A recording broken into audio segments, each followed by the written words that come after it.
అన్న బైక్ అయితే ఎబ్జెడ్నా మనకైతే ఆయిల్ బోల్ట్ అనేది ఎలా పడితే అలా తీసే ఇలా స్లిప్ అయిపోతాయన్నా.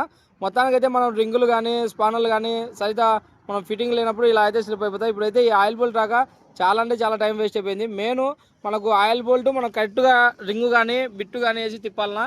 బైక్ అనేది చూడండి మొత్తం జనరల్ సర్వీసింగ్ అయితే వచ్చింది. మెయిన్ ఈ ప్రాబ్లం ఎలా అంటే మనకు జెల్లోనే ఆయిల్ మారుస్తారు, అలా వాళ్ళు మార్చేటప్పుడు బిట్ అనేది స్లిప్ అయిపోయి ఇలా అయితే అయిపోయింది బోల్ట్. మనం అయితే కొత్త బోల్ట్ అయితే వేస్తున్నాము. మనం ఆయిల్ బోల్ట్ వేసినప్పుడు కంపల్సరీ వాచర్ అయితే వేయాలన్నా. ఇది ఈ వాచర్ లేనప్పుడు మన ఆయిల్ అయితే లీకేజ్ అవుతుంది. ఈ బైక్ వచ్చేసి హెడ్ లైట్ క్లాంప్ అయితే పోయింది. మొత్తానికి అయితే డూమ్ అయితే చాలా అంటే చాలా షేక్ అయితే అవుతుంది. దీనికైతే చాలా సార్లు ఆల్టరేషన్ అయితే చేశారు బైండింగ్ వేసి. మనకు బైక్ బంపర్ అయితే చూడన్నా ఇవాళ ఎంత గ్యాప్ ఉందో.